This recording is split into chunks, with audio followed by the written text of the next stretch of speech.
তো গাইস, আশা করি সবাই ভালো আছো। তো আজকের ভিডিওর কন্টেন্ট হচ্ছে আমার বাইকটা তোমরা অনেকেই হয়তো জানো যে পালসার RS 200।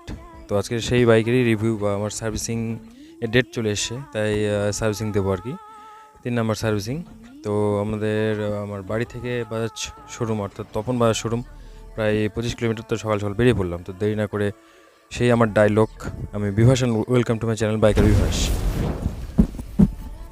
তো আর কিছুক্ষণের মধ্যে আমরা পৌঁছে যাব, এই প্রায় পৌঁছে গেছি। এই বাজার সামনে তুমি দেখতে পাচ্ছ তপনে, প্রায় হাতে ঢুকতেই হাতের বাঁ দিকে আর কি।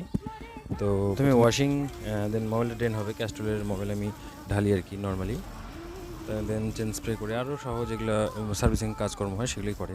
তো আমি হাইলি রেকমেন্ড করবো তোমরা যারা পালসার হোক বা যে কোনো গাড়ি হোক, মেন বা নিজের বা পাশাপাশি যে কোনো শোরুম থেকেই করো, কারণ সেখানে সব কিছু অরিজিনালি পাওয়া যায়। তোমরা পালসারের কোনো মডেল যদি নেওয়ার ইচ্ছুক হয় তোমরা ইনবক্স করতে পারো, আমি অবশ্যই রিপ্লাই দেবো। সে প্রতিরাম হোক, বালুরঘাট হোক, তপন হোক। তো এই ছিল আজকের ভিডিও। তোমরা লাইক, কমেন্ট, সাবস্ক্রাইব করে পাশে থেকো। ততক্ষণের জন্য বাই বাই।